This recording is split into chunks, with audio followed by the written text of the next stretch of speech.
So this is what I was telling you. So about the working cells, which are the actual cardiac muscle cells that are going to contract and relax. They form the wall of the atria and the ventricles, and the conducting cells, which are capable of producing their own action potentials without any necessity of a signal from the brain or through nerves. These are specialized cardiac muscle cells. Now, these specialized cardiac muscle cells confer these properties to the heart. The heart is capable of producing its own electrical stimulus to stimulate itself. It does not need a nerve from outside to make it start working. Secondly, once it produces the electrical impulse, it has the capability of spreading it to all parts of the heart, which is because of the structure of the cardiac muscle, which is branched and interconnected. So once the electrical signal is produced, it spreads to all parts of the heart. And from there, because of that electrical signal, the heart is able to contract and relax in a rhythmic fashion throughout life. Okay. So, contraction and relaxation are brought about by the electrical signal. So, the electrical signal is produced by the conducting cells, that is, the specialized cardiac muscle cells, and then they spread to the working cells, and then the working cells will contract and relax. Okay, so that is your pumping of the heart.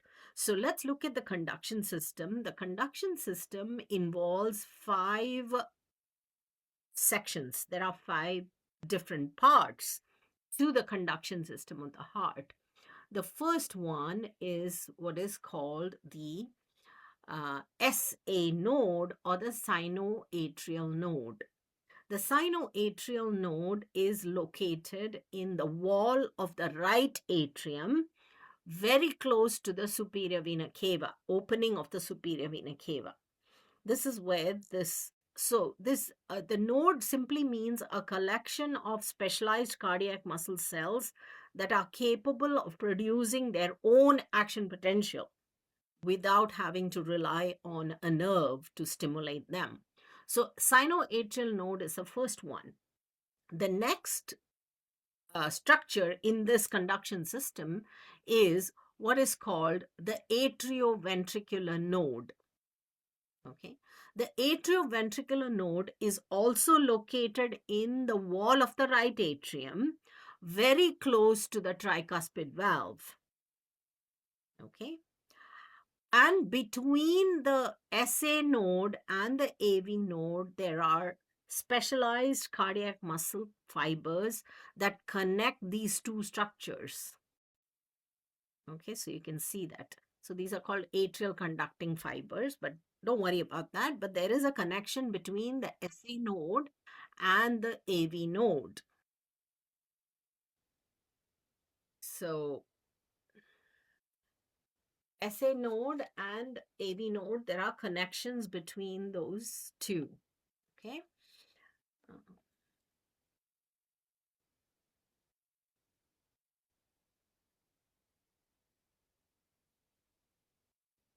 Then comes the structure that enters into the ventricle from the atria. Now, this long bundle that you see here, this is called the atrioventricular bundle. Atrioventricular bundle, this one, this big one. So this carries the impulse from the atria into the ventricles. It actually enters the interventricular septum. It's in the interventricular septum. From there, it divides into two, one going on the right side of the interventricular septum, the other one going down on the left side of the interventricular septum. These are called right and left bundle branches. And then once it reaches the apex of the heart, it turns over and goes through the wall of the right and left ventricle, the myocardium. And here it splits into a lot of tiny little thread-like branches on both sides. Ththese are called Purkinje fibers. Purkinje fibers. So as you can see, there are about um, there are about mm, five different parts to this conduction system. Where's my pen? Okay. So there are five different parts. SA node being the first, sinoatrial node. The second component of the conducting system is the atrioventricular node. The third component is the AV bundle. The fourth component is the bundle branches, right and left bundle branches. And the last one is Purkinje fibers. Number 5 is Purkinje fibers. Okay. So the electrical signal, these are the structures that each one of them can produce action potentials. You all know action potential. Each one of them can produce action potentials. It spreads in this manner: SA node to AV node to AV bundle to bundle branches, Purkinje fibers, and then it enters the muscles, cardiac, the working muscles, and then the working muscle will then contract and relax.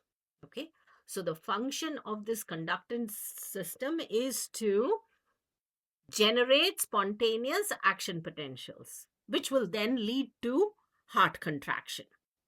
So they are self-excitable. That means they can produce their own action potentials. Okay. So let's see what they can do.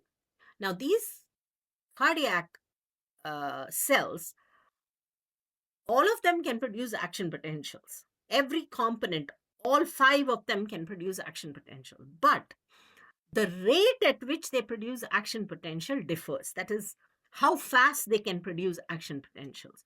So out of the list, if you look at it, SA node, the first one, sinoatrial node, this is the first one because it produces action potentials at the rate of almost 90 to 120 action potentials per minute. Okay, so this is the fastest. The SA node is the fastest. Among the 5 that we saw, the 5 parts, each one can produce action potentials. But which of them is the most efficient? SA node is the one that produces it fastest. Then comes the AV node, which is a little bit more slow. Only about 40 to 60 per minute, action potentials per minute. And then under that, after the AV node, the AV bundle, the left and right bundle branches, the Purkinje fibers, they are extremely slow. They only produce 20 to 40 impulses or action potentials per minute. Okay.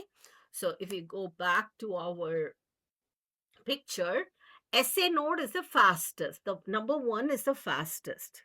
Okay, so by the time the ones that are underneath are even thinking about producing an action potential, the action potential that is produced by the SA node already travels through the fibers, reaches the AV node.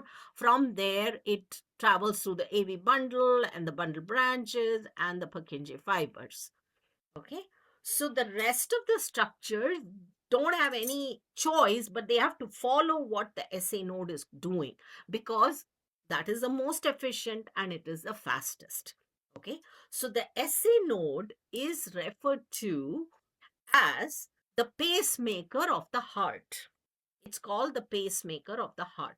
Why? Because it sets the pace for the heart rate. It sets the number of times the heart is going to beat because this is the fastest. Okay, but let's say the SA node is not functioning. Let's say there is some damage to the SA node. That doesn't mean the heart is going to stop beating. Why? Because which one is next in line? The AV node. The AV node is next in line. So the AV node can take over the beating of the heart. So if the SA node is damaged, the AV node can become the pacemaker and it can initiate the action potentials. The only difference will be that the AV node is a little slower. So the heart rate will become a little slower compared to the SA node, which is the fastest. Okay. And even if the AV node were to get damaged, in early days, in ancient days, before we had artificial pacemakers, A person could survive even with the Purkinje fibers or the AV bundle being the pacemaker at 20 to 40 beats per minute or 20 to 40 action potentials per minute. People could still survive. Okay, that's the that's the beauty of the heart. It doesn't, just because the SA node doesn't work doesn't mean the heart will come to a stop. It can still continue to beat, but at a lower level. The next AV node takes over. But nowadays we have artificial pacemakers. So the moment there is a problem with the SA node or the AV node, you can put an artificial pacemaker. A pacemaker is nothing but a device that produces an electrical signal. It produces an electrical current, which will stimulate the heart. That's it. All of this, SA node, AV node, think of them as little batteries which are producing electrical current. That's it. If one of the batteries is not working, the next battery will take over. But nowadays, we don't even have to wait for that. We put an artificial battery inside, not the one that is in the heart. We put another one outside under the skin and then take some wires and thread it into the heart. So, this battery, which is under the skin, will constantly be sending electrical current to make the heart beat at the rate that we want. Okay, so those are what is called artificial pacemakers. So this artificial pacemaker has advanced to a huge extent. Okay, nowadays we have pacemakers, single pacemakers, dual chamber pacemakers. That means you can have a pacemaker for each chamber, right ventricle, left ventricle. So I'm not familiar with that at all. That is like a big field in itself. It's called interventional cardiology, where they study just for this how to put in pacemakers, how to monitor pacemakers. So that's a huge branch, separate branch of cardiology itself. Okay, so SA node is the normal pacemaker of the heart. So in most of us, SA node is a normal pacemaker because it sets the rate at which your heart is going to beat. Why is the SA node the normal pacemaker? Because it it produces action potentials at the fastest rate. Okay, so this is what you background knowledge you need to have for understanding ECG. Okay, in order to understand ECG, you need to have this background knowledge about the conduction system of the heart. Okay, so this is what that is. So now with this background, and I'll talk to you more about SA node and all that in the subsequent lecture classes. Okay, but this is a picture that shows you how the action potential spreads. So you can see here the action potential will start with the SA node, and you can see that it is spreading through the wall of the atria first, and then it'll reach the AV node. Okay, it reaches the AV node. So the atria have now received the action potential. So once they receive the action potential, the muscle can contract and pump the blood into the ventricles. So once it reaches the AV node, in the AV node, the action potential kind of travels a little slowly. So there is a little bit of a delay. There's a delay at the AV node. And then from the AV node, it passes very quickly. It passes very quickly down the bundle and the bundle branches and the Purkinje fibers. Okay, and then all the right ventricle and the left ventricle will receive the action potential at the same time. And after they receive the action potential, they will contract to pump the blood out. Okay, so the first part, SA node starts the action potential, it spreads through the atria and reaches the AV node. Once the action potential spreads through the atria, the atrial muscle the cardiac muscle will contract, and it will push the blood into the ventricles. From each atrium, it will go into the respective ventricles. And then the action potential, because there's a slight delay in the AV node transmission, it allows time for the atria to empty into the ventricles. And then it spreads very quickly through the ventricles and the Purkinje fibers. Once the entire cardiac muscle receives the action potential, then the ventricles will squeeze the blood. Okay, they will contract and they will pump the blood out. Right ventricle will pump it into the pulmonary trunk, left ventricle will pump it into the aorta. So the key here is you must have the electrical event has to happen first. That is, the action potential has to happen first, which is very similar for the skeletal muscle.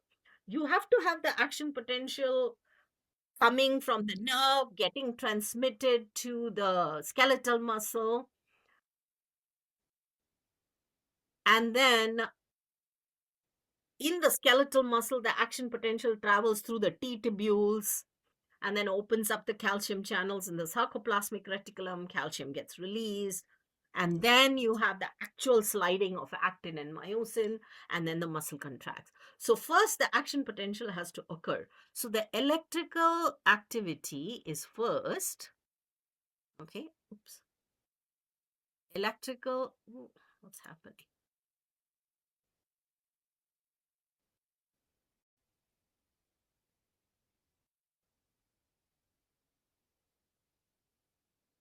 Electrical activity first. Okay, this has to be first, followed by mechanical contraction. So never forget that. Without electrical activity, without an action potential, the muscle cannot contract. So you must have the electrical activity first before the muscle can, before the ventricles or before the atria can actually contract. Okay. So this passage of electrical activity, so when the action potential is being produced in the SA node, then it travels to the AV node, then it travels into the ventricles through the bundle branches and the Purkinje fibers.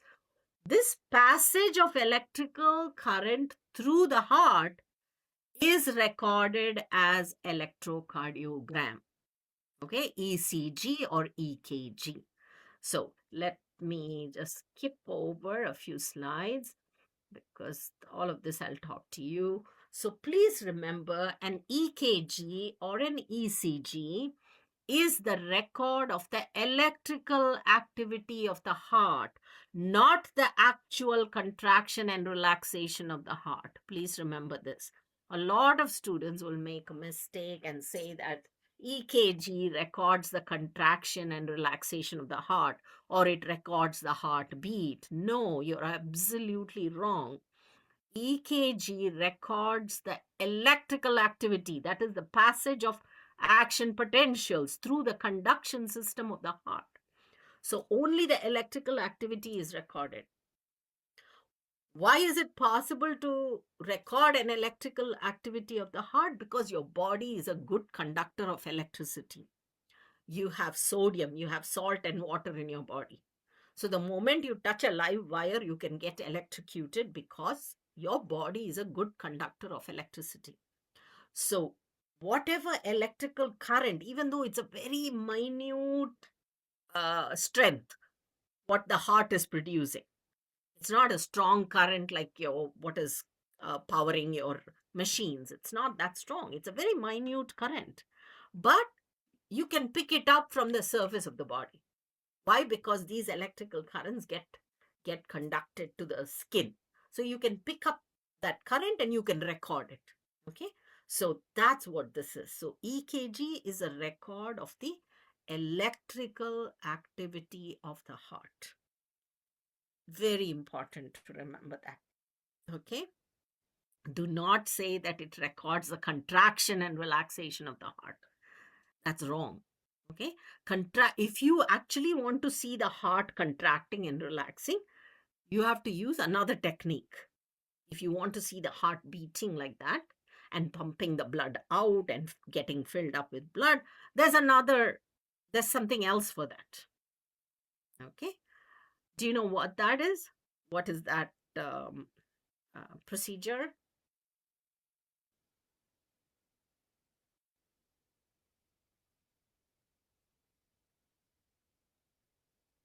Any idea what that procedure is?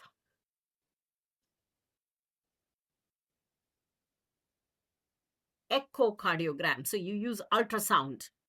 You use ultrasound waves to look at the picture of the heart when it is actually beating and pumping blood. That is echocardiogram. ECHO. Echo.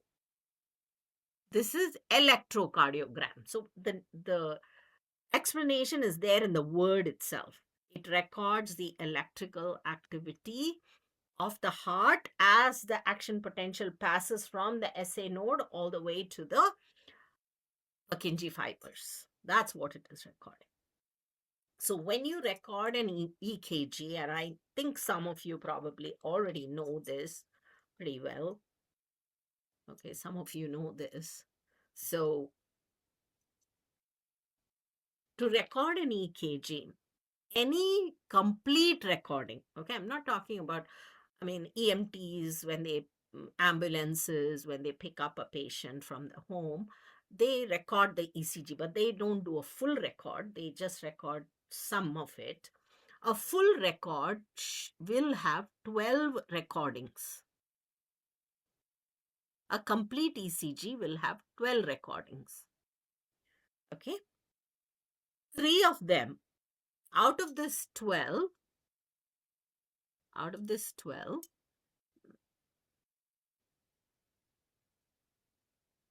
6 of them are from the limbs.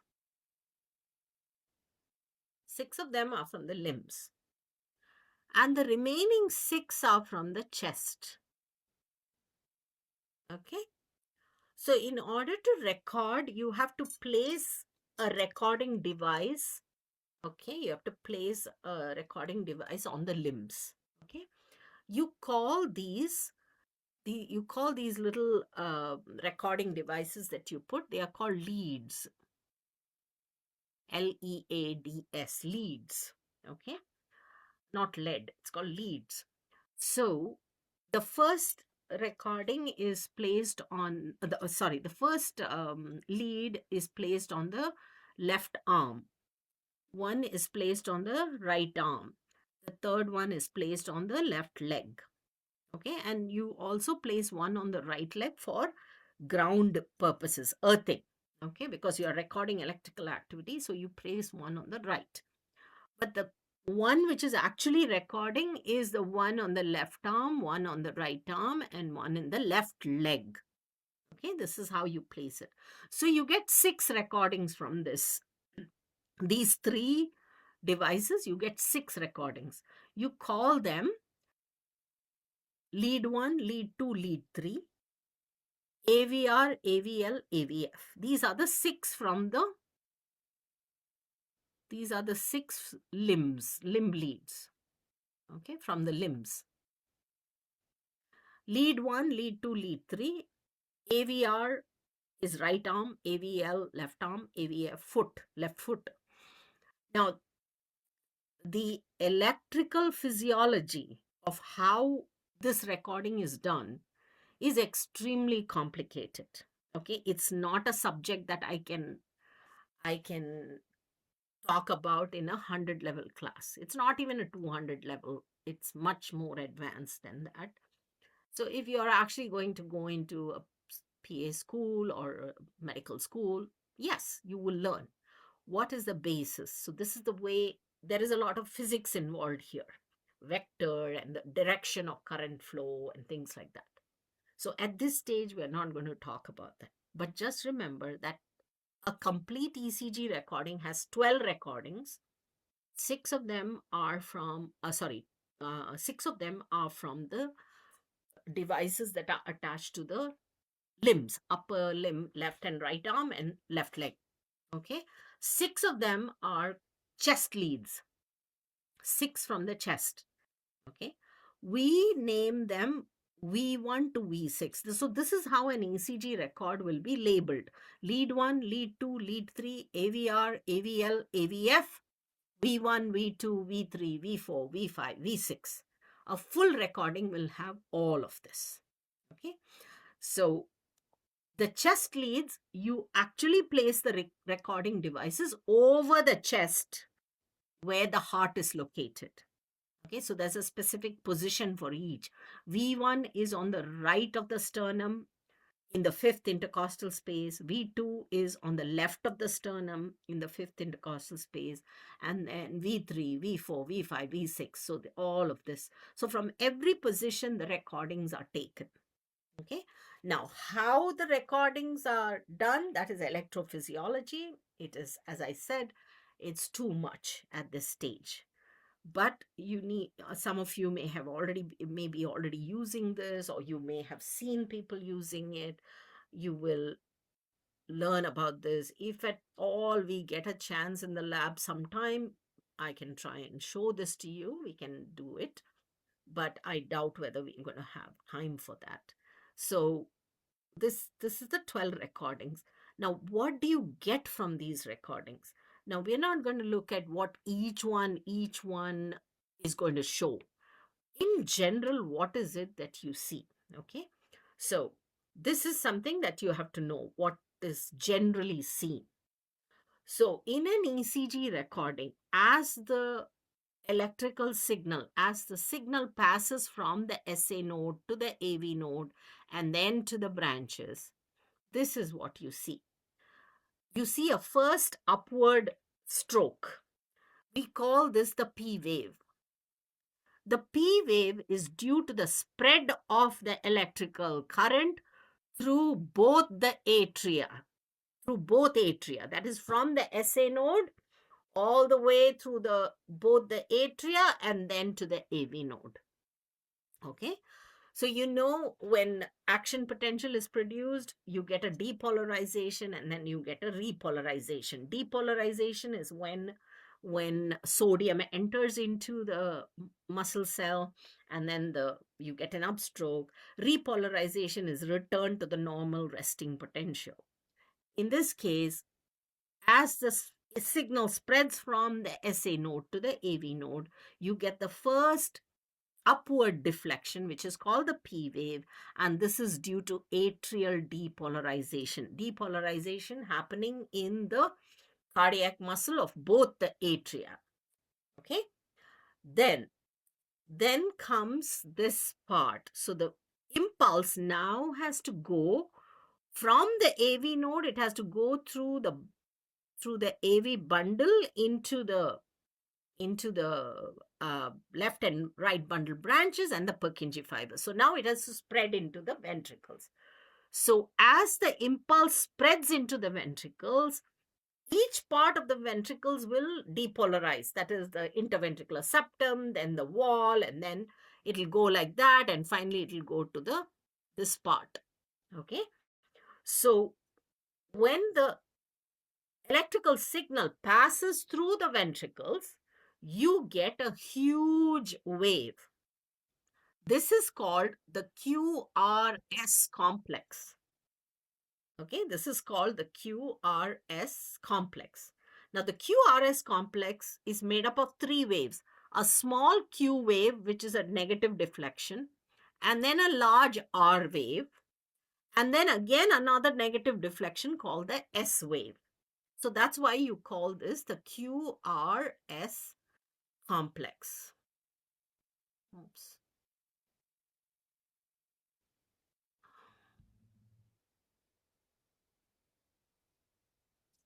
Okay, so this is the QRS complex that you see next.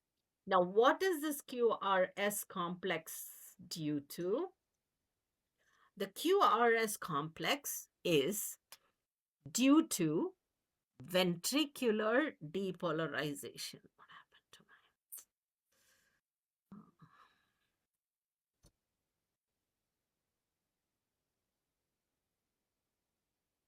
The QRS complex is due to ventricular depolarization. So this is the reason for that. So the action potential spreading through the ventricles. Okay. And then after some time, this electrical signal that has started from the SA node will die down, and then the next one will begin. So the entire muscle goes back to the resting state. That produces another wave called the T wave. This is due to ventricular repolarization. So the ventricles going back to their resting state after depolarization. Okay. Now, if you're kind of thinking about it, you may say, okay, why I'm seeing atrial depolarization, but why am I not seeing a wave for atrial repolarization? Because after depolarization, you should get repolarization. The reason for that is when the atria are going back to their resting state, a small wave is produced, but unfortunately, at the same time, the ventricles are depolarizing and they are a much bigger mass. So, the ventricular depolarization, the QRS wave, is so big that it hides the atrial repolarization wave. So, the atrial repolarization is happening at the same time as the ventricle is depolarizing. So, you don't see a separate wave getting recorded in the ECG. It kind of gets hidden behind it. So we don't talk about that.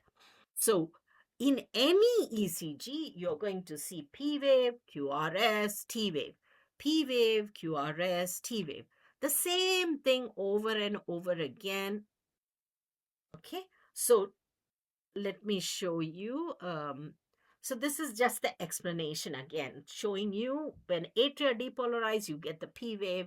When ventricles depolarize, you get the QRS wave. And then when the ventricles are going back to their resting state, you get the T wave. Okay. Now, please do not confuse this with atrial contraction or ventricular contraction. Don't confuse with that. This is just the passage of action potential. It is after the wave has passed, after the action potential has passed through the atria, only after this you will get atrial contraction.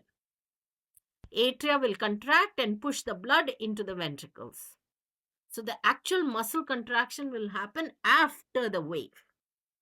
After the QRS complex, the ventricles will contract and pump the blood out into the blood vessels.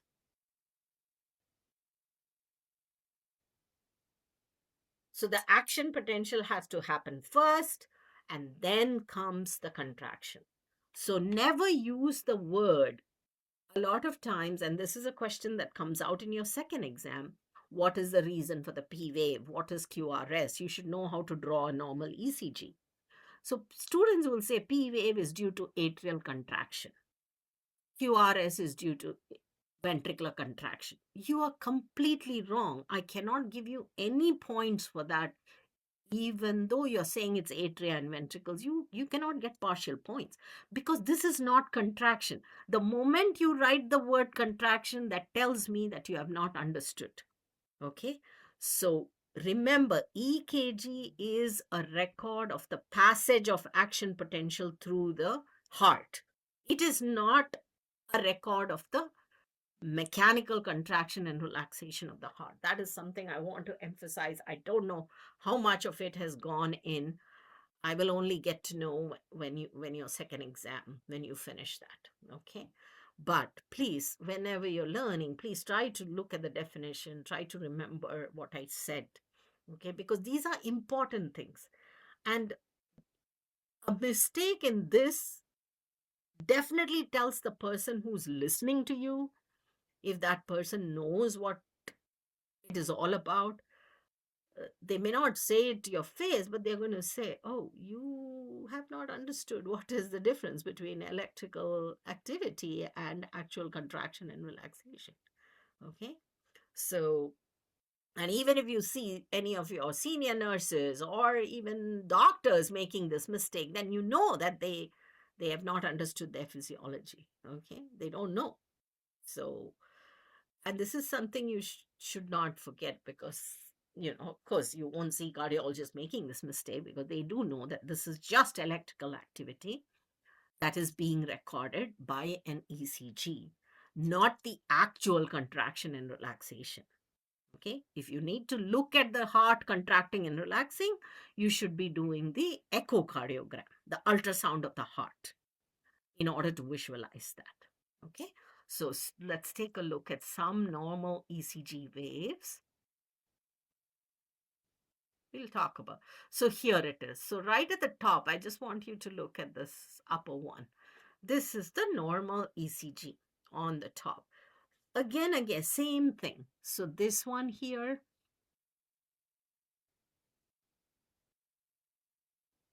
right here, the first one, this is P wave. The first wave, one is P wave. Then you see how small the Q is. Okay, it's a very tiny negative deflection. Q, R, the peak is R, and then a very tiny deflection S. And then comes T. Same thing, P, Q, R, S, and T. Same thing repeats itself because as your af- once this happens, then that means your heart is beating. Okay, it's beating in a regular fashion. You should be able to see P Q R S T, P Q R S T, P Q R S T. Same thing you should be able to see. Okay, now if you take this, one other thing that is important here, from the beginning of the P wave, from the start of the P wave to the start of the QRS, okay, from the beginning of the P to the beginning of the QRS. We call this the PR interval or PQ interval. PR or PQ interval. What does this signify? It signifies the time taken for the electrical impulse to travel from the SA node all the way to the through the AV node into the ventricles. So this is the time, because QRS is when the impulse travels through the bundle and the bundle branches and the Purkinje fibers. So PQ interval or PR interval is the time taken for the electrical impulse to travel from the SA node through the AV node into the ventricles. Okay, and then you get the QRS. So this is what I would like you to remember when it comes to ECG. One second. Okay, so here you go. So you can see this P wave, PR interval, QRS complex, and the T wave. Okay, so this is your ECG that we were going to look at. So let me share the lab. So with this background in mind,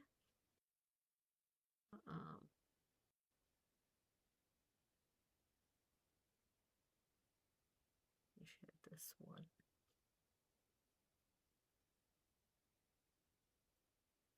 Let's do this ECG first.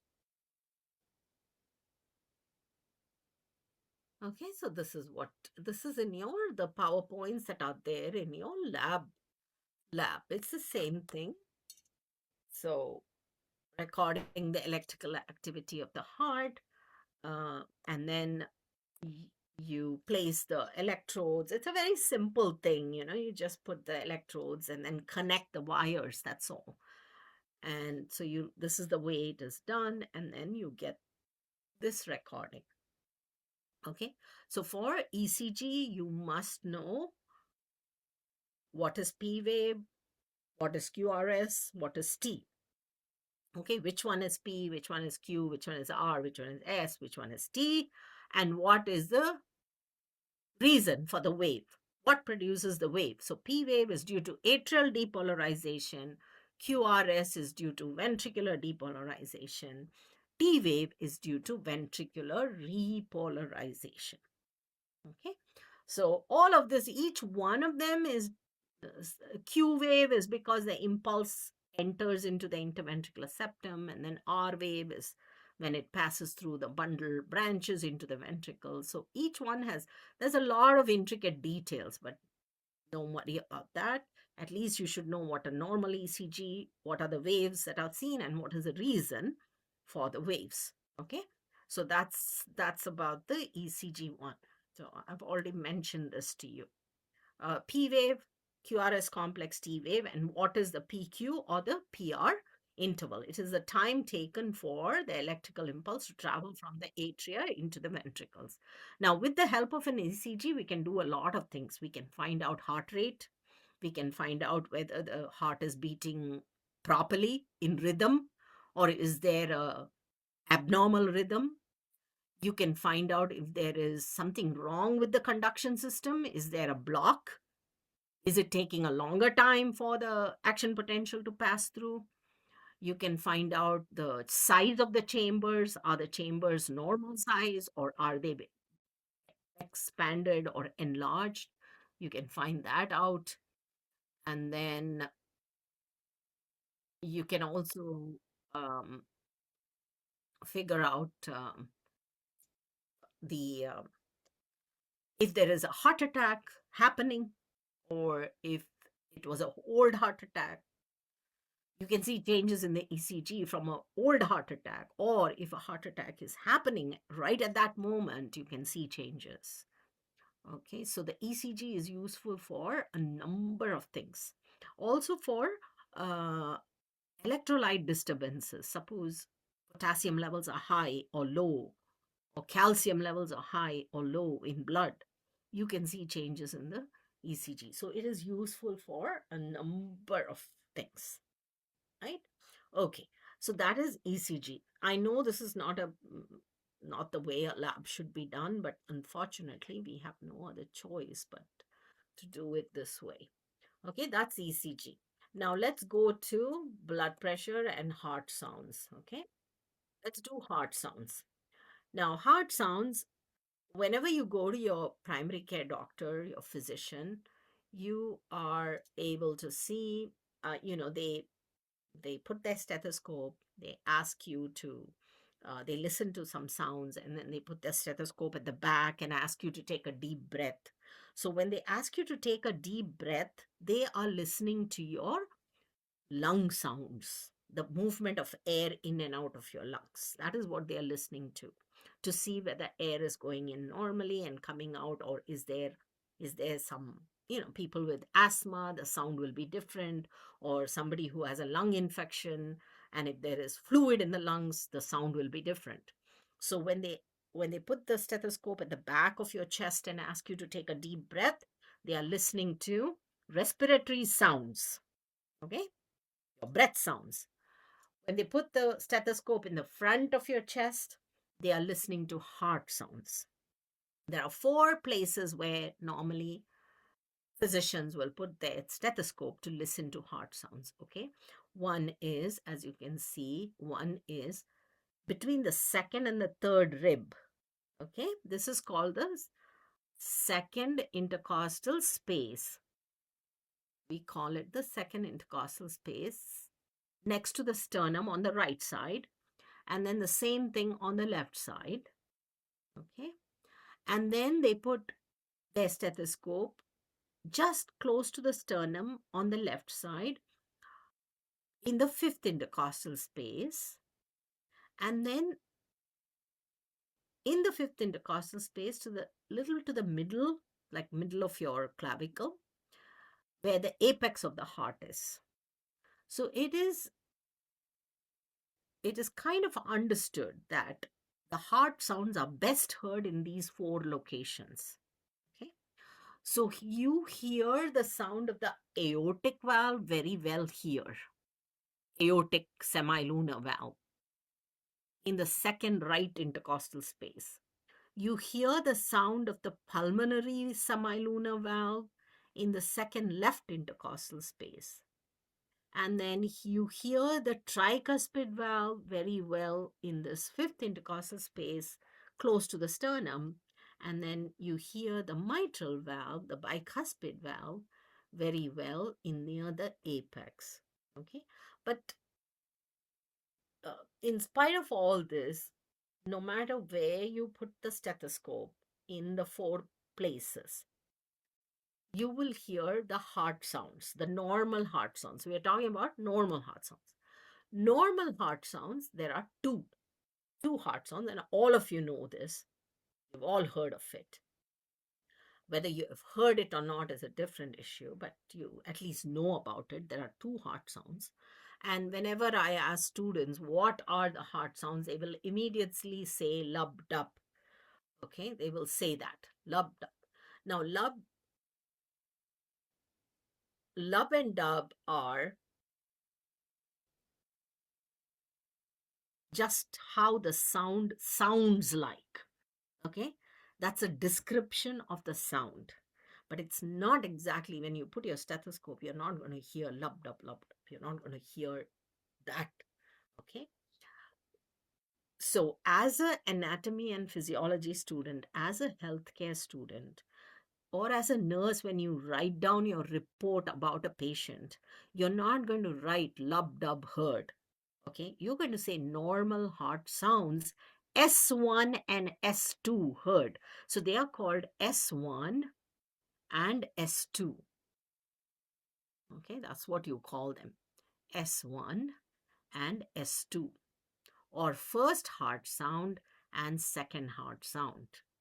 Okay. Lub and dub is more for like a common person describing what a heart sound is, but not for a science student, science major, healthcare major. You don't say lub dub. Okay. The first heart sound S1 sounds like lub. Okay. It sounds like that. The second heart sound sounds like dup. Dup is a very short, sharp sound. So it sounds like that. Lub is a more softer, prolonged sound.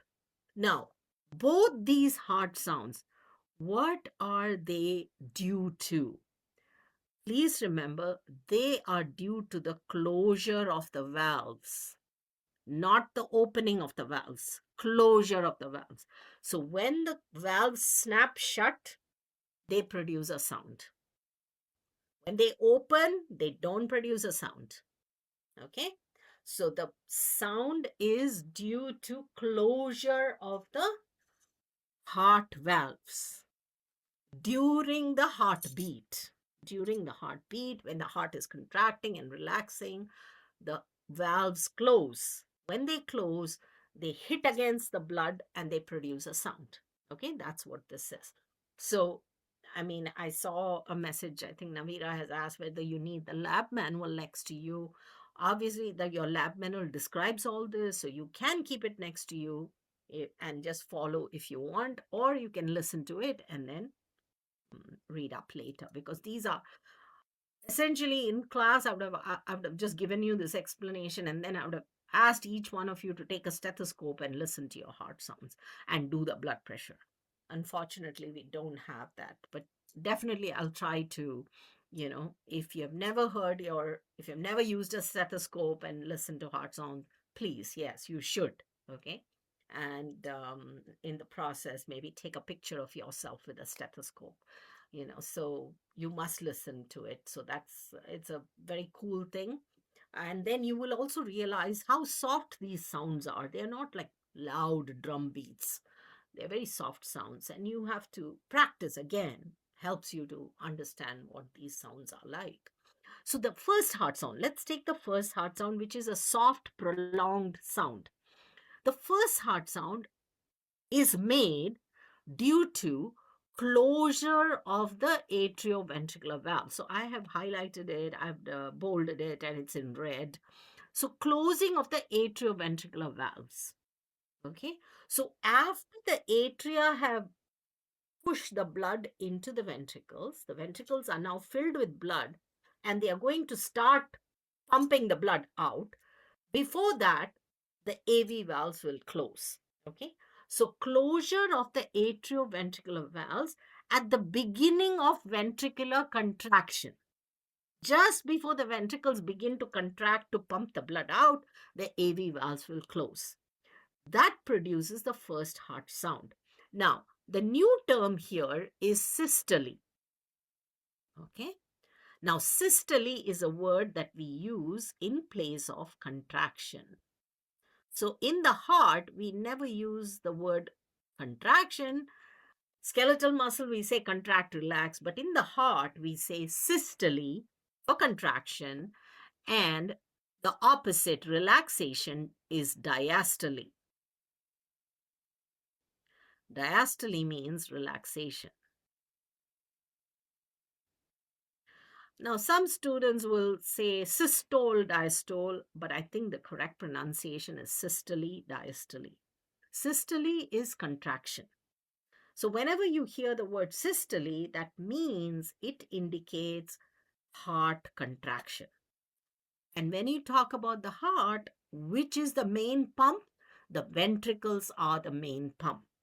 So, You don't even have to say ventricular systole.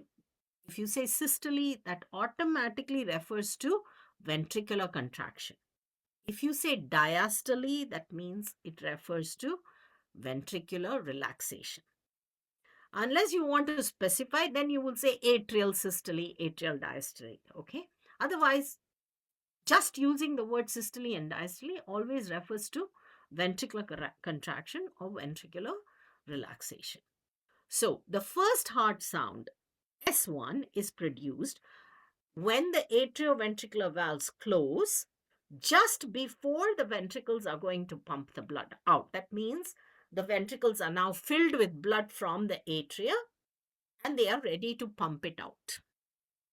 The second heart sound, again, as I told you, they are because of closure of the valves, not because of the opening. The second heart sound, which is a short, sharp sound like dup, this is due to closure of the semilunar valves. And when I say AV valves, semilunar valves, I'm talking about both of them. Tricuspid and bicuspid will both close at the same time, producing the sound lub. Pulmonary semilunar valve, aortic semilunar valve will close at the same time, producing the sound dup. So in a normal heart, the valves have to close and open synchronously. They cannot, not one after another. AV valves, both will open, both will close. Semilunar valves, both will open, both will close. And when they close, they produce the heart sound. So the semilunar valves, when will they close? After the ventricles have finished pumping the blood into the blood vessels, the semilunar valves will close.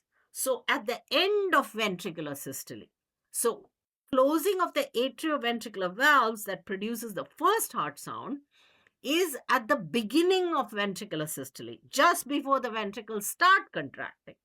But once they contract and pump the blood out, the semilunar valves will close, producing the second heart sound. This is what is normal heart sounds, S1, S2. S1 due to closure of atrioventricular valves at the beginning of ventricular systole. S2 closure of semilunar valves at the very end of ventricular systole. These are the two that you must hear in all individuals. Now, if you hear a sound in between 1 and 2 or 2 and 1, if you hear sounds, they are called murmurs. They are abnormal sounds, heart sounds, which are produced due to murmurs, due to valve incompetencies. Okay, what we talked about just this morning, valve incompetencies. So those are heart murmurs. Heart murmurs will be heard between S1 and S2 or between S2 and the next S1. Okay, so those are the heart murmurs. So sometimes it'll be heard during systole, sometimes during diastole. So depending on which valve is abnormal, you're going to hear the sounds. Okay, and I told you what happens. When the valve is very narrow, blood is not flowing smoothly. So when it flows through a narrow thing, you will hear sounds. When the valve is not closing properly also, and blood is sort of, it backfires or it flows back into a chamber where it is not supposed to go, you will hear sounds. So heart murmurs are abnormal sounds that are heard in addition to this S1 and S2. So they will be heard between S1 and S2 or between S2 and the next S1. That's how, okay? And again, this requires a lot of practice. Cardiologists see patients all the time, so they are able to identify the murmur. They're able to identify which valve is abnormal, which valve is having the issue, whether it is a stenosis or an incompetence, simply by listening to the murmurs. They can identify. Okay, that's the training that they get after their med school. When they go into cardiology, they get the training. So all of this requires a lot of practice and training. And then to confirm it, you can do an echocardiogram.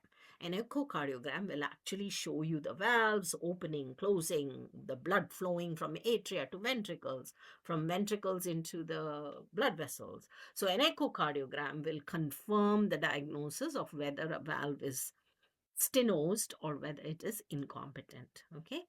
And depending on what the murmur is, what the issue is, this individual, may have to get a surgery, or sometimes it's a very small issue, so they can live with it.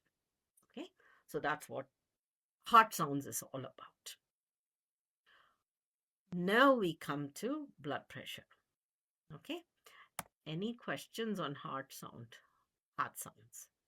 So all you need to know is S1, S2. What is S1 due to? What causes S1? What causes S2? Okay. And what is a heart murmur? Heart murmur is abnormal heart sounds that are produced because of a valve that is stenosed, narrow, or a valve that is incompetent, not closing properly. I have That's a all. quick question Sure, yes. about heart murmurs. Uh-huh. Would different types of heart murmurs produce sounds at different intervals, I guess, in the Yes, heartbeat? absolutely. Yes, yes. So if it is a murmur that is between, let's say, 1 and 2, okay, that means it will be a systolic murmur. It's called a systolic murmur. And then it indicates that probably there is a narrowing of the pulmonary valve or the aortic valve through which blood is flowing during systole. Okay. And then a murmur that occurs after the second heart sound, and before, in between the next first heart sound, that is usually called a diastolic murmur. Yes, based on the timing where the murmur occurs, you can figure out, and based on which part of the auscultation, the area that you hear the murmur. Thank you. Yeah, you're welcome. Okay, the last part is blood pressure. Okay, so I think that's probably our last thing for the lab. At least there's nothing much, and maybe I'll show you the histology of artery and vein. Okay, I'll just try and show you that. um Again, we didn't get a chance to look at all this. So blood pressure, this is a very important thing. Most of you probably are aware of it. You know how to take the blood pressure based on a digital equipment. Everything is available these days. Nowadays you even have smart watches that can record your heart rate, your blood pressure, your, even I think EKG is also coming up, I think. So lots of devices, smart devices. Now, what is blood pressure? It is the pressure exerted by blood as it flows through the blood vessel. So your blood vessel is a tube, and blood is a liquid that is flowing through it. So obviously, just like water, when it is going through a tube, has a pressure, and when you open the tap, water comes out at a high pressure. If the water, it does, it trickles, you know that it's low pressure somewhere. That's why it's coming in a trickle. So blood pressure is nothing but the pressure exerted by blood on the inside wall of the blood vessel as the blood is flowing through it. Okay. So when you measure blood pressure, you always get two values. I mean, nowadays you go to a giant store, you sometimes have a blood pressure measuring device. So you measure your blood pressure, you'll always get two readings. Okay. You'll either see something like 100 over 70 or 120 over 80. You always get two readings. Okay. So obviously there is a significance for these two readings. And the reading is, pressure is always measured in millimeters of mercury. Millimeters of mercury. Okay. A unit is very important in physiology, because otherwise the number makes no sense. Nobody will know what 100 over 100 by 70 means, or 120 over 80 means. Okay. Unless you say, oh, this is pressure, millimeters of mercury. So unless you have a unit, it makes no sense. Otherwise, it could be, it could be in ml or liters or grams. Who knows? You have to have the unit. Okay. Now, why do you have these two numbers? There is a reason for that. when the ventricle contracts, okay, it pumps the blood into the aorta, or into the left ventricle pumps it into the aorta, right ventricle pumps it into the pulmonary trunk. Okay. Now, whenever we talk about blood pressure, another thing, this automatically, why are so many people coming at such a time?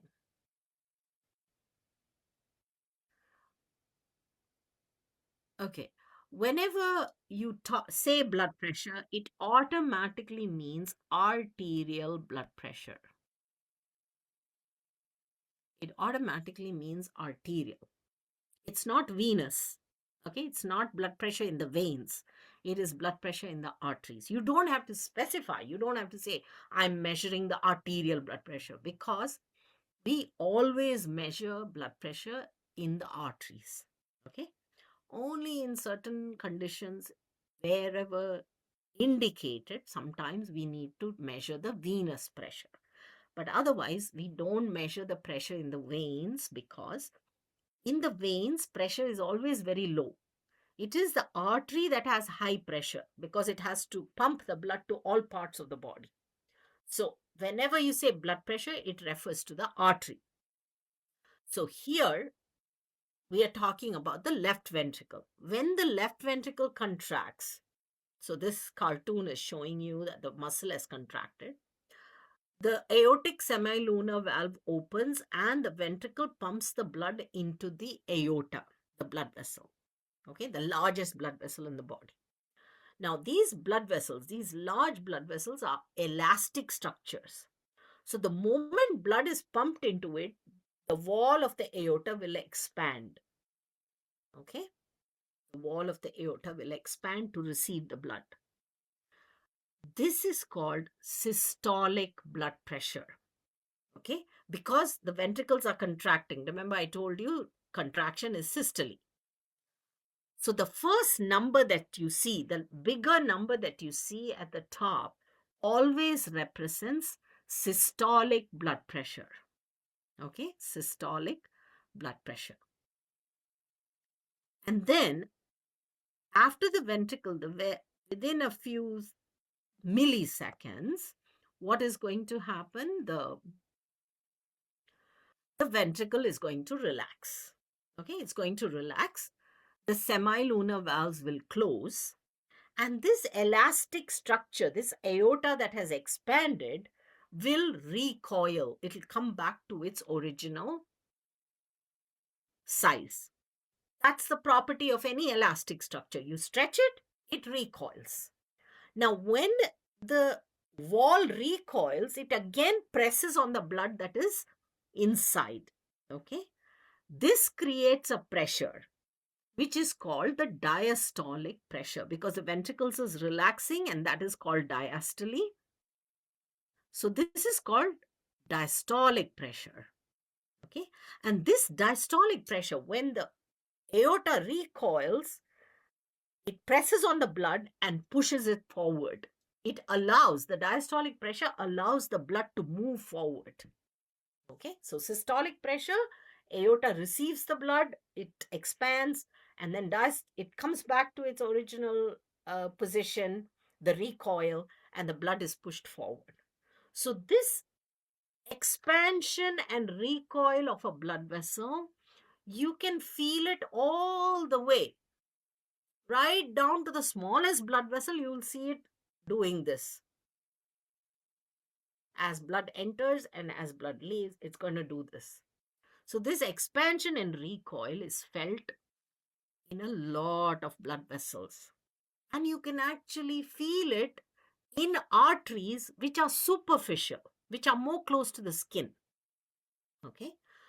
So this artery here, which is normally used, okay, this one, this is the radial artery. So that's why when you want to measure the pulse, you are placing your fingers, 3 fingers, on the radial artery. The wrist should be relaxed. Do not hyperextend the wrist. The wrist should be relaxed. And you place 3 fingers on the radial artery and you count the pulse for a minute.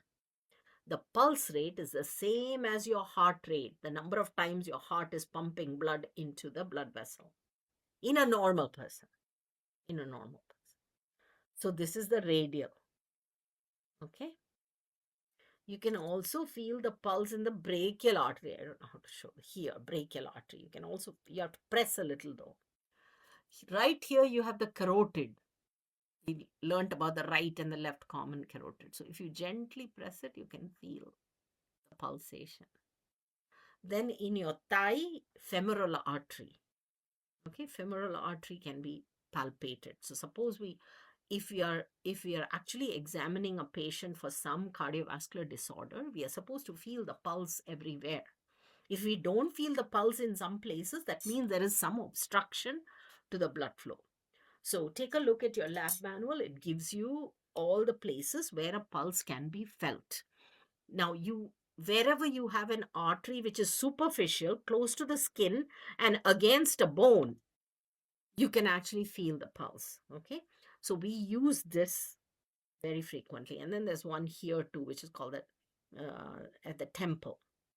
Okay, you can feel it there as well. So there are many blood vessels in your head and neck, upper limb, lower limb, that you can feel the pulsations. Okay. Now, what are these pulsations? Expansion and recoil of the blood vessel, wall of the blood vessel. Okay.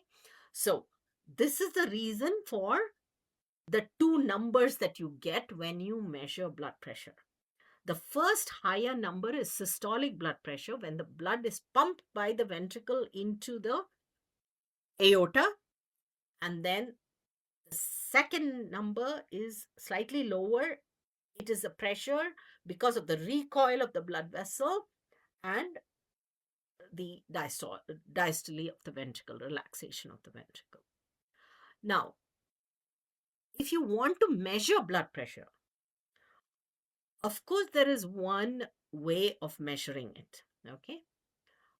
You can directly measure it. Directly means you put a catheter inside your blood vessel, put it in the aorta, and then you measure it. Now that direct measurement is an invasive procedure. You can do it for an experimental animal. If you're doing an experiment, you can do that, but not in humans. You can't do that. In humans, we use what is the indirect method. Indirect method. Okay. So when you measure the blood pressure, the first number that you get is systolic blood pressure. This is the maximum blood pressure in the arteries when the heart is contracting, when the heart contracts and pumps the blood. The average normal is 120 millimeters of mercury. The range, not all of us have 120 as our systolic. The range is anywhere from 90 to 130 is considered normal. Diastolic blood pressure is the minimum blood pressure in the arteries when the ventricles are relaxing. The average is 80. So many of you know this. 120 over 80 is the normal average blood pressure. But the range is 60 to 88. 60 to 88 diastolic. So some of us will have maybe 120 over 80. Some of us will have 100 over 60 or 110 over 70. All of that is normal as long as it falls within the range. As long as it falls within the range, you're fine. Okay. Anything that is above this range, okay, anything that is higher than this is generally considered hypertension, high blood pressure. Okay. So generally the cutoff is like this: 140 over 90 millimeters of mercury or higher is considered hypertension. Anything within that is considered normal. Okay. Now, if we have to take the average, so systolic is a separate value, diastolic is separate. So if you want to take an average of the two, we don't do just a mathematical average like 120 plus 80 divided by 2, which is 200 divided by 200. It's a little, you can do that, that's fine, but there is another calculation for that. So we generally, it's diastolic blood pressure plus 1/3 of the systolic blood pressure. Okay, that's how we calculate. There is a formula for calculating that. So usually the average is anywhere between 93 and 100 millimeters of mercury. This is the range for the average blood pressure. Okay. So sometimes clinically you calculate the mean arterial blood pressure, mean arterial pressure. But in your case, just remember that the average is between 93 and 100. That is the average blood pressure. If you don't separate it as systolic and diastolic, it is about 93 to 100. Now, how do we measure it in humans? In humans, we use the indirect method, or what is called the auscultatory method. Auscultatory because we are going to listen to the sounds. And the instrument that we use is called a sphygmomanometer. Sphygmomanometer. Okay. And you need a stethoscope. Now, the artery that we use is the brachial artery. We use the brachial artery, the artery that is there in your arm. Okay. The arm. Now, why do we use the arm? And of course, you can measure the blood pressure on the right arm or the left arm. You can do that. But ideally, we use the left brachial artery. The reason for this is because this brachial artery is in line with the heart and the aorta. It's exactly in line. If you place your arm next to your trunk, next to your torso, the brachial artery is exactly in line with the heart and the aorta. So it is a very clear reflection of the blood pressure in the aorta. So that's why we use the brachial artery, and preferably the left. Of course, you can take it in the right also, there's nothing wrong, but preferably the left because it's exactly in line with the heart, it's close to the heart. And whenever you take the blood pressure, the forearm has to be resting. The forearm shouldn't be hanging down. It should be resting on a table or resting on a pad.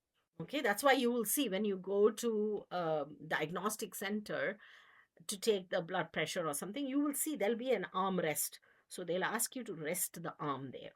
You don't, arm is not dangling down the forearm. It has to be resting. So the person has to be relaxed. Now, the sphygmomanometer is like a bag which can be inflated with air. You tie it to the arm. You tie it to the arm such that high enough so that the elbow is exposed. The elbow should be exposed so that you can keep your stethoscope there. So you tie it, it should not be too tight, it should not be too loose. It should be exactly snug. Okay, it should be snug. It shouldn't be extremely tight or extremely loose. Okay, now many a times when I go for my own physical examination, I have these medical assistants or whoever is tying it, and and I can see sometimes it's very loose, it's not properly tied, but it almost at the tip of my tongue it comes, to tell the person that I don't think you have tied it properly. And then I keep my mouth shut. I say, okay, no, I shouldn't be saying anything. I'm not her teacher at this moment. If it was my student in class, I might have said that, but not to someone else. I just keep quiet. So these are small things that you should kind of keep it in mind. So if it is too loose, it's not going to get the right blood pressure. If it is extremely tight, also no. It has to be snug, okay? Well fitted. And then you see there is one tube that goes to a handheld device which you can pump air into the cuff. And I think most of you know this. Nowadays, with automatic ones, you just press a button and it pumps air. And then you can also release the air from the pump. And the other tube is attached to a pressure recording device. Okay. Ideally, this is the this manual method is considered to be the best. Okay. Most of the digital ones are all like sometimes they may give a false reading. They have to be constantly checked to see whether they are giving the right reading. The digital instruments, even a slight movement will change things. So, but anyway, this is a good way to learn, because your listening skills will also improve when you're listening for the sounds. So basically, you tie it on the place where the brachial artery is supposed to be, and then you're increasing the pressure, and then you're going to listen to sound. So let's see what is done. The Now all of you probably know how to take the blood pressure, whether it's with a digital meter or otherwise. You all know how to take it. But the main thing is, I can teach anyone to take a blood pressure without the person may not know anything about science or physiology, but you must know what is the underlying basis. How is that blood pressure recording device, how is it able to give you the readings? Okay, now this is the basis for that. So when the brachial artery, as you can see, okay, the brachial artery, if blood is flowing smoothly through the brachial artery, if you put a stethoscope, you will not hear any sounds. So remember what I told you this morning. When everything is flowing smoothly, no sounds are heard. So what are you doing? You're placing a cuff. The sphygmomanometer cuff is placed on the brachial artery, and then you are pumping air into the cuff. You're inflating the cuff with air. So, what is this air going to do? It is going to press on your skin, it is going to press on your subcutaneous tissue, and it is also going to compress your brachial artery. Okay. So, you are going to raise the pressure in the cuff to, let's say, 150 or 160 millimeters of mercury. So, at this pressure, your brachial artery is completely closed. There is no blood flow to the lower portion. Okay. Then, once you raise the pressure and everything is closed off, you then start lowering the pressure slowly from 150, 160, you lower it, 140, 139, and so on. You slowly lower the pressure. As you lower the pressure, the artery starts to open up. And at one point, the artery opens up to an extent where blood squirts out. Blood will forcefully come out through that narrow opening. That's when you will start hearing sounds with your stethoscope that you have in your ears. So, the point where the first sound is heard, so this is more or less like a soft tapping sound. If you're talking and if there's too much noise in the room, you may miss it. It's a very soft sound, it comes from practice. So, the place where you hear the first sound, the pressure at which you hear the first sound is the systolic blood pressure. That is the maximum pressure which can force the blood through the narrow vessel. And then you continue to lower the pressure in the cuff, the air pressure. And at one point, the artery will completely open up and blood flow will become smooth. So the pressure at which the sound stops, the pressure at which the sound stops is the diastolic blood pressure. It's a very simple and effective method. The principle is very simple. Blood that flows smoothly through the blood vessel produces no sound. Blood, when it is forced through a narrow opening, will produce sounds. So you will hear the sound starting when the artery just opens up and blood squirts, and then you will continue to hear the sounds. They will still be heard because blood flow is turbulent. You will continue to hear the sounds, and then at one pressure, the sounds will stop. Because now the blood is flowing smoothly, the artery is completely open and blood is flowing smoothly. So that is considered to be the diastolic. So between the first sound appearing and the sound stopping, you will continue to hear the sounds. Okay, as you go, as you lower the pressure, you will hear the sound. So this is the basis for blood pressure measurement. And this is what your digital is also doing. Your digital is also doing the same thing. Okay, it's just looking for that pressure at which the sound is starting and the pressure at which the sound is stopping. Okay, this is what it is doing.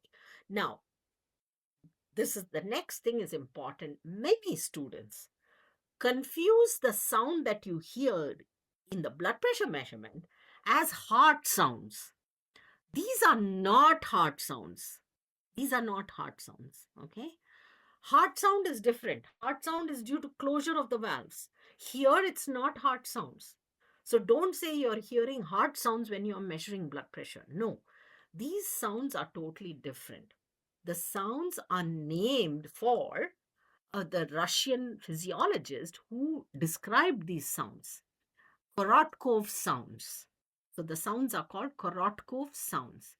They are heard when you measure blood pressure. Why are these sounds produced? They are produced because of the turbulent blood flow in a partially opened brachial artery. Okay, they have nothing to do with the heart sounds. They have nothing to do with the valves.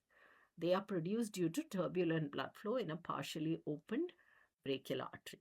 So systolic blood pressure will be pressure at which the sounds are first heard, and diastolic blood pressure will be the pressure at which the sounds stop. Okay, this is the basis for blood pressure recording. Okay, so if we do get a time, because these are interesting things, if you have never done it, it's quite good to do these things. So we will see if time permits, we can try this. Okay, but I'm not so sure about that. Okay, so that is about heart sounds, blood pressure, and EKG. What I would like you to do in your lab manual, there is histology of the artery and histology of the vein. Okay, histology of the artery and histology of the vein. There is a picture there. Okay, just go through that. So, okay, just go through the histology of the artery and the vein, and then maybe, you know, I can also explain it to you on Wednesday. I think Wednesday when we meet for class, I can quickly go over the histology of the artery and the vein. Okay. But of course, we'll continue with the cardiovascular system. So we've looked at the conduction system. So we'll look at heart rate and um, that, and then we'll move on to cardiac cycle. Okay. So cardiac cycle. So one thing that I do want to tell you is endocrine system there was some physiology, but a lot of memorization, starting from cardiovascular system, respiratory system, urinary system. There is a lot of physiology, understanding concept understanding. Okay. For example, even blood pressure measurement. The main concept is this: when blood is flowing smoothly through a open blood vessel, no sounds are heard.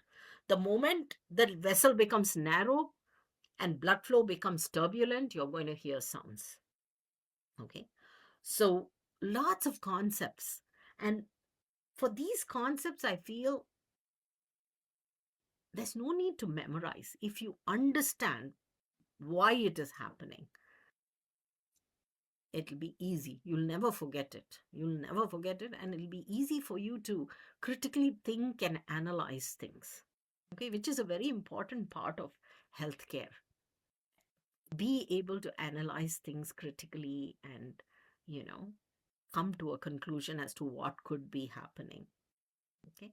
After all, at the end of the day, if you look at doctors or nurses, diagnosis is an art where you are trying to put all the pieces together like a puzzle and trying to come up with what is the full picture, what could be going wrong.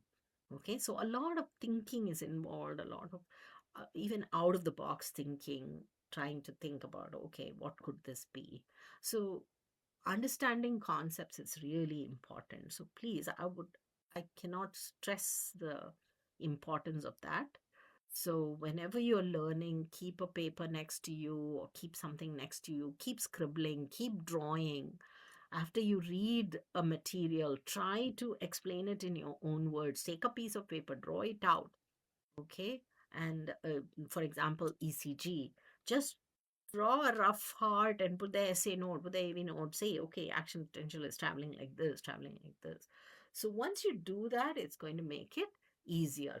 One other thing I can see, I know there's something in the chat. One other thing that I would also like to share with you, if I think most of you may know this, if not, this is another thing. So I'm not going to bore you with showing you that.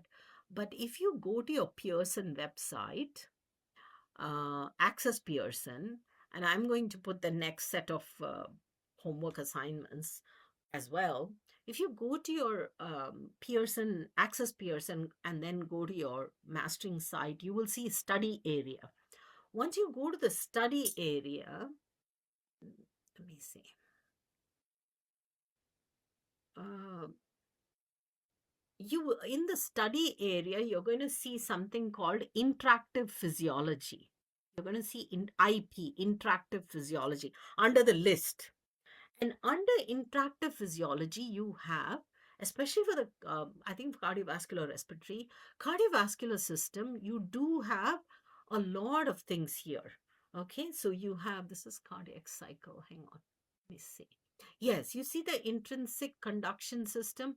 So there are some learning goals, what you need to know. And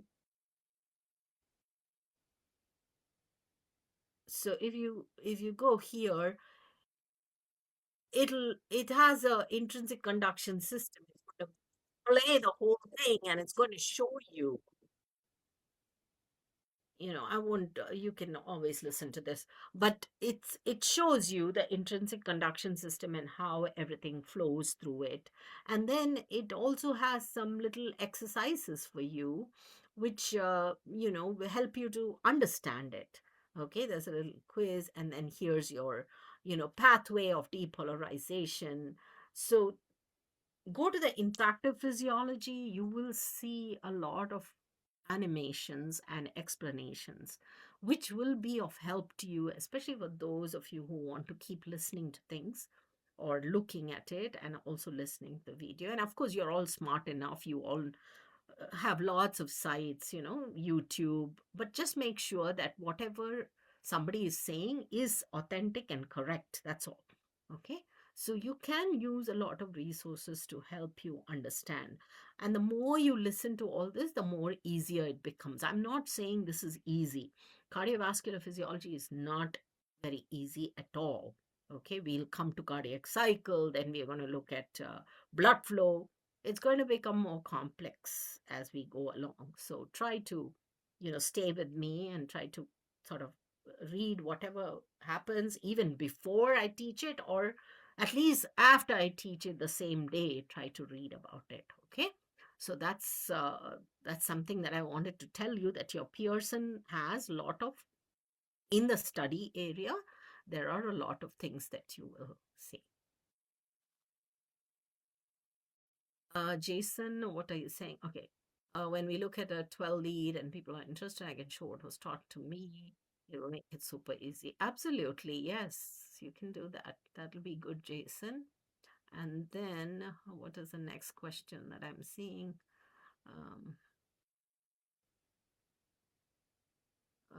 What pays or the diastole and systole relates to the closing of the semilunar? No, no, no, no, no, no.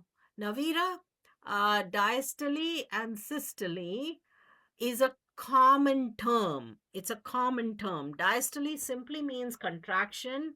Systole means contraction. Diastole means relaxation. So it's the same thing. When we say first heart sound is produced at the beginning of ventricular systole by the closure of the AV valves, that is ventricular contraction. And when the ventricles contract, that is when you get the systolic blood pressure, when it pumps the blood into the aorta. Diastole is relaxation. It's a common term.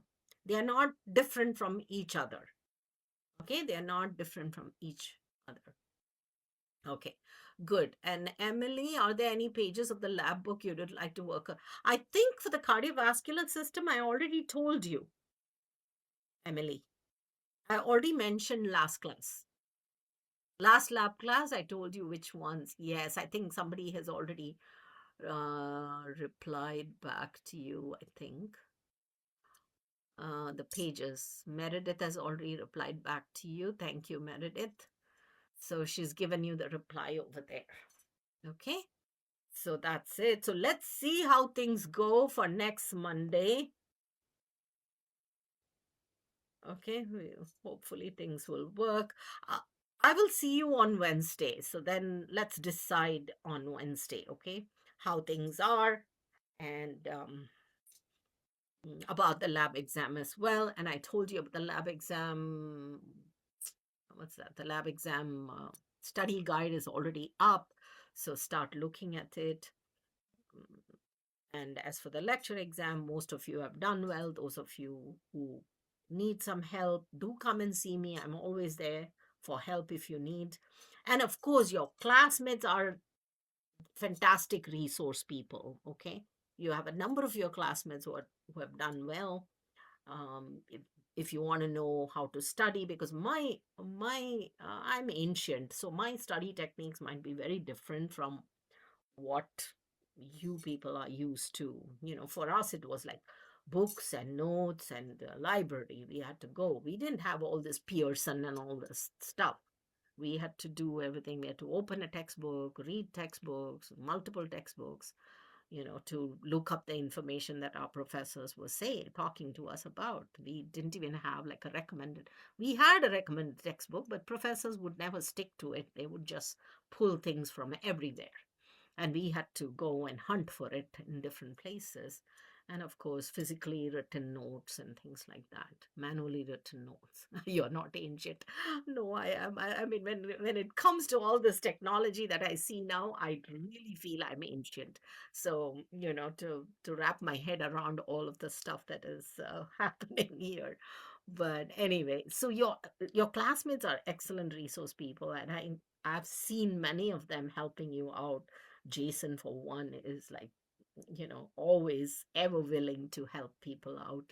I have seen that. So do take the help of some of your classmates as well. And Sean does the recording of the lectures. So, reach out to them. I'm sure they'll help you out.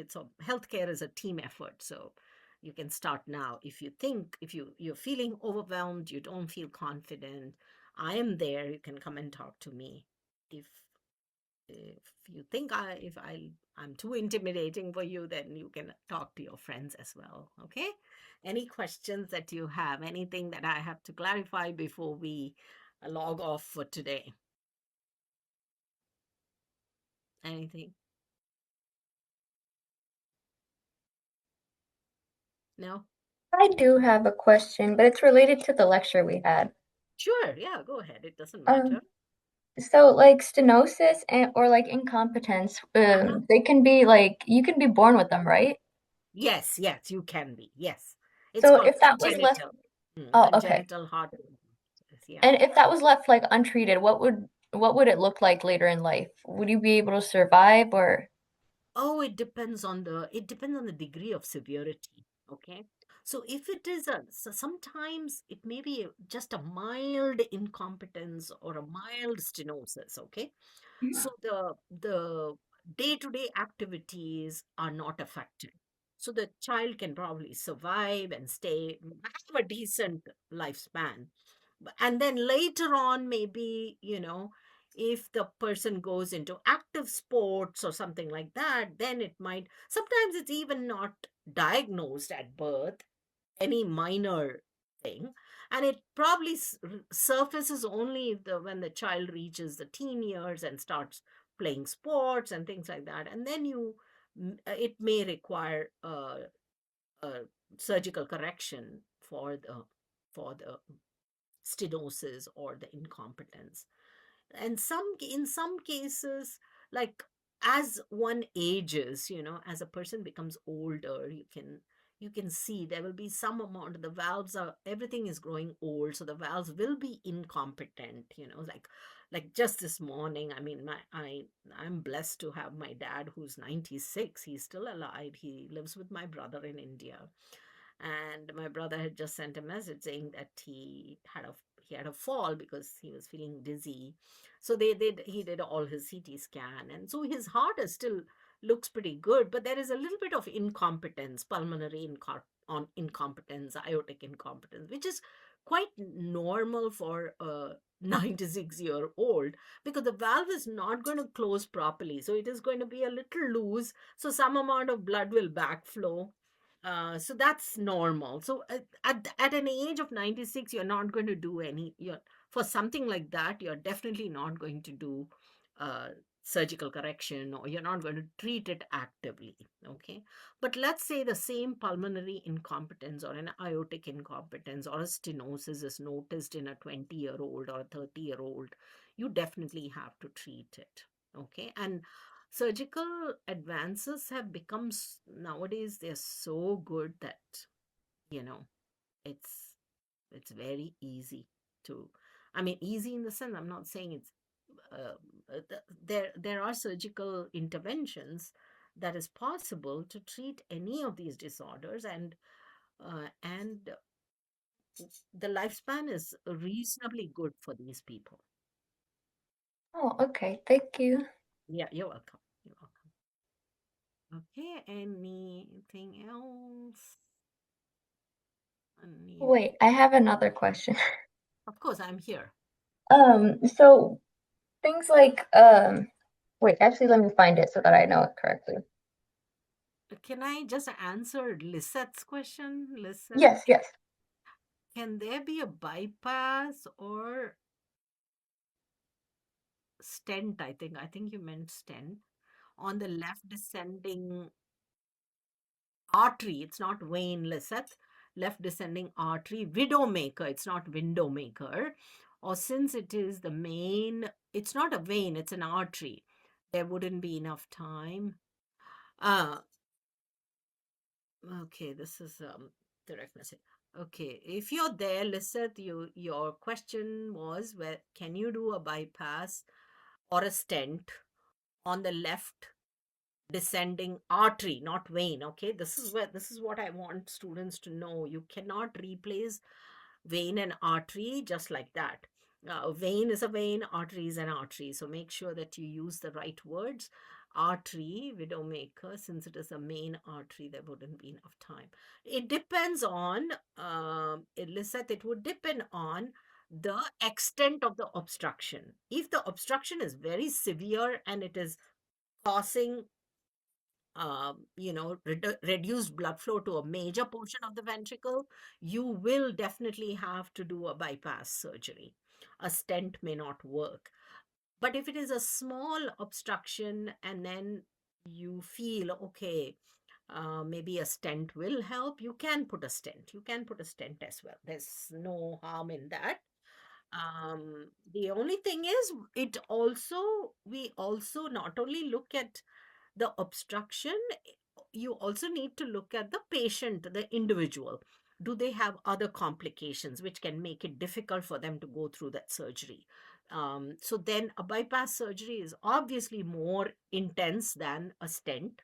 So then they may put in a stent instead of a bypass. So it all depends on each individual. But you can actually do both. Okay. It would depend on the extent of obstruction. Yes, Navira, if you have a question. So I just wanted to ask, like, for pericarditis, how Uh-huh. like what diseases could potentially cause that, or what infections, like how would that happen? Oh, any viral infection, even things is like if you have influenza, flu, okay, or a strep throat, if not treated properly, can become a pericarditis or a myocarditis or endocarditis is very popular, especially in countries where like I know, Navira, where you're from and where I'm from, in countries where we have so much of poverty and people living in uh, circumstances, unhygienic, lot of pollution and everything. Children get strep throat, and then the strep throat is not treated, but they it heals by itself. But what happens is that because of that bacterial infection in childhood, it can go, the infection goes and affects the valves. Okay. And in fact, it is actually, it is, the culprit is the immune system. The immune system tries to fight the bacterial infection in the throat. But in the process, what happens is the antibodies that it produces also starts attacking some of the normal tissue. So the valves, heart valves get damaged. And then joint capsule, the synovial joint capsule gets damaged. So you will find in countries like India, Pakistan, Bangladesh, all those countries, you will see a lot of children coming at the age of, let's say, 10 or 12 with heart murmurs. And that is because of an endocarditis, which has damaged the valves. It's a bacterial endocarditis, which is a complication of the strep throat that they had many years back, Oh, or rheumatic fever, where the joints will get enlarged. That is a complication of a strep throat. oh, okay. Okay, you Okay. might Thank even you so have heard about it. So Mhm. those are things. Yes. So it could be a bacterial infection. You could get a viral infection that can affect it. So, or sometimes just an immune reaction, just an immune reaction. Allergic conditions can also cause those kind of pericarditis and all that. Yes. Oh, okay. Thank Yes. you. Thank you so much. You're And welcome. You're have a welcome. great day. You too. Thank you. See you Wednesday. Bye, everybody. Bye.